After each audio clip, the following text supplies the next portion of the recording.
Peu importe les soutiens externes, le FARDC va gagner ce combat. La République démocratique du Congo finira vainqueur.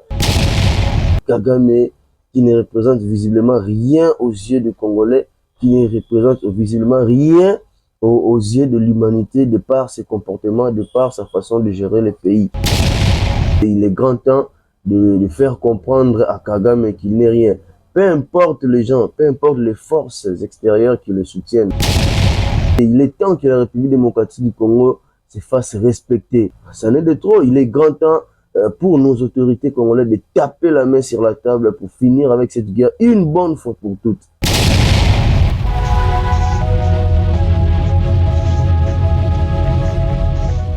Mesdames et messieurs, bonjour, bonsoir, ça dépend de l'heure à laquelle vous nous suivez. Merci d'être là. Nous sommes revenus encore une fois, comme vous le savez, dans cette tranche de un point de vue. Il est 10h25 à Kinshasa, l'heure à laquelle nous tournons cette émission, bien évidemment, avant montage. Une heure de plus à l'est de la République démocratique du Congo. Là, nous sommes à Goma où la situation est tendue depuis ça va faire plus de 48 heures déjà, où les forces négatives ont envahi la ville de Goma. Et bien, la question se pose, comment est-ce que cela va finir? Hier, nous avons suivi avec vous, aux États-Unis d'Amérique, il y a eu Conseil de sécurité des Nations Unies convoqué de manière urgente sur demande de la République démocratique du Congo sur ce qui se passe à l'est de la République démocratique du Congo, où la RDC est visiblement agressée aux yeux et au sud de toute la communauté internationale. Mesdames et messieurs, cette guerre, nous la vaincrons parce que c'est-à-dire vous avez raison, la cause est juste et noble, donc nous allons finir par gagner cette guerre. Mais cependant, nous allons nous allons essayer de mettre aussi notre point de vue par rapport à ce qui se passe actuellement. Au côté de la communication, Patrick Mouya a fait de son mieux, mais visiblement il n'atteint vraiment pas en cette période où nous avons vraiment d'une communication puissante, d'une communication qui peut rassurer. Fort malheureusement, nous ne les sentons pas. Mais à cela ne tient, nous restons convaincus, nous restons sereins et nous restons également positifs en ce qui se passe à l'est des Républiques démocratiques du Congo, plus précisément actuellement à Goma. Nous savons tous que les FRDC ainsi que les Wazalendo combattent pour essayer de mettre hors d'état de nuire l'ennemi. Fort malheureusement, depuis Bunagana, Sake, tout ça, aujourd'hui l'ennemi est à Goma. Nous demandons à tout le peuple congolais de rester derrière les FARDC parce que cette guerre imposée par Kagame et son régime est injuste. Vous le savez, vous et moi. Déjà, je tenais aussi à féliciter notre ministre, la ministre d'État, ministre des Affaires étrangères, Madame Wagner, qui a dit ouvertement, on a mis sur et aux yeux des représentants, il y a Rwanda, que voilà, Kagame prépare un génocide, Kagame prépare un carnage à ciel ouvert.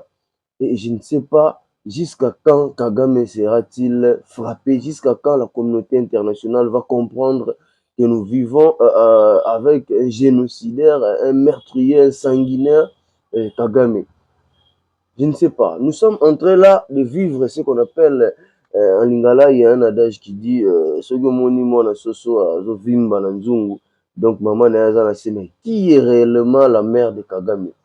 Qui est réellement derrière Kagame? Parce que visiblement, un pays qui peut ressembler à une de nos provinces ici en République démocratique du Congo, il ne peut pas bousculer tout un grand pays comme la RDC, ce n'est pas possible. Et parmi les représentants du Conseil des Nations Unies qui ont pris part à la réunion il y a 24 heures, je pense que c'était l'Ukraine, je crois, qui a souligné, dire que les M23 ainsi que l'AFC de Corneille Nangaa est plus affûté, est plus armé que les FARDC qui est l'armée loyaliste. Mais comment expliquer ça? Comment est-ce qu'une une rébellion comment un groupe rebelle, juste un groupe de gens armés comme ça, bakokoza un armement pour les forces loyalistes et M23. Ça, c'est l'Ukraine qui a dit ça. Et peu importe leur armement, peu importe les soutiens externes, le FARDC va gagner ce combat. La République démocratique du Congo finira vainqueur. Parce que même Dieu voit, même dans mon monde, qu'est-ce qui se passe en RDC? C'est-à-dire, non seulement vous pillez nos richesses, mais vous commencez à tuer des gens, mais finalement, on ne comprend plus. Ça, c'est quel genre de voisin? Ça, c'est quel genre de voisin? Parfois, des relations où ils ont pour produire le côté, il faut arrêter avec ce genre de relations. Bah, hier, il s'est tenu ici à Kinshasa une réunion vers 23h où Félix Tshisekedi, le président de la République, a invité un médecin à collaborer avec le chef militaire pour éviter, parce que vous savez, Félix Tshisekedi, depuis son arrivée, n'a jamais été pour le médecin. Ça, c'est vrai. Mais à un moment donné, on se pose la question, mais jusqu'où on va continuer à regarder, jusqu'où on va prôner cette façon de voir les choses, c'est-à-dire bon voisinage, bino baba voisin, bino ka ba voisin moko nde ba comprendre que toza ba voisin. Voisin mosusu comprendre que toza ba voisin, mais à quoi ça sert ce voisinage là? À quoi vraiment ça sert? La situation n'est pas très très bonne au niveau de Goma, mais certes, dans les heures qui suivent, avec les forces des armées de la République démocratique du Congo, avec Dieu bien sûr, nous finirons par gagner cette guerre. Et puis Kagame est en fin de régime. Kagame a commis vraiment la souka parce que oh, il a commis derrière la souka. Et même les gens qui sont alliés à lui, même les Congolais qui sont complices, finiront par se rendre. Ils vont finir par se rendre. Nous le savons tous. Les sorts des traîtres. Judas, dans la Bible, vous le savez, vous et moi, sort en à tous les Congolais qui trahissent leurs propres frères. Vraiment, nous sommes très, très, très déçus de vous et vous finirez par récolter ce que vous semez à présent. Parce que vous le savez bien que la RDC n'a jamais voulu une guerre avec aucun de ces pays voisins. Aucun. Mais nous sommes toujours souvent victimes des atrocités, de maltraitance par nos voisins. Aujourd'hui, je ne citerai pas d'autres voisins. Aujourd'hui, je parle principalement du Rwanda et Kagame, qui ne représente visiblement rien aux yeux des Congolais, qui ne représente visiblement rien aux yeux de l'humanité, de par ses comportements, de par sa façon de gérer le pays. Les Rwandais n'ont rien à voir avec ce qui se passe, mais Kagame impose le Rwanda de devenir nos ennemis, eh bien, et ce qui va en découdre, ce qui viendra demain, nous l'avons annoncé ici, vous avez écouté le chef, le gouverneur intérim militaire de la province du Nord Kivu qui a dit que la guerre n'a pas encore commencé. Et si Kigali veut vraiment la guerre, eh bien, je pense qu'il est grand temps de faire comprendre à Kagame qu'il n'est rien.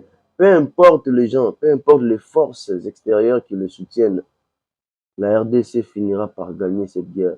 En cette période où l'unité nationale est vraiment importante, mesdames et messieurs, chers compatriotes, chers Congolais, restons tous unis derrière nos institutions, derrière l'armée loyaliste qui est les FARDC, parce que l'heure est grave.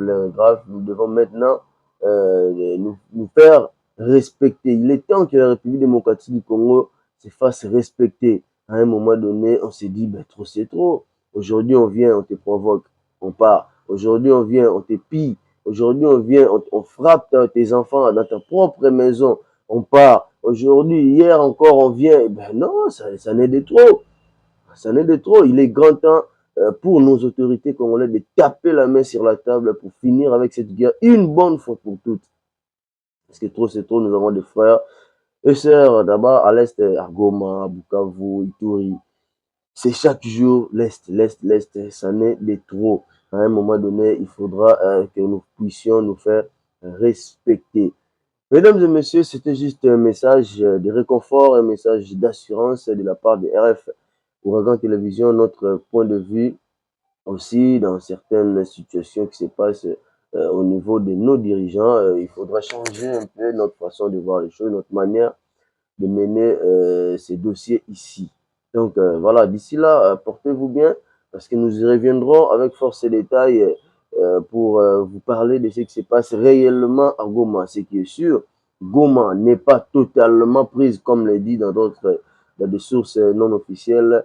Il est vrai que les rebelles sont bel et bien présents dans la ville Yagoma, mais ils n'ont pas la totalité de la ville en leur possession. Mesdames et messieurs, restons unis derrière les FARDC, restons unis entre Congolais. Nous y reviendrons dans d'autres émissions pour vous parler de la situation.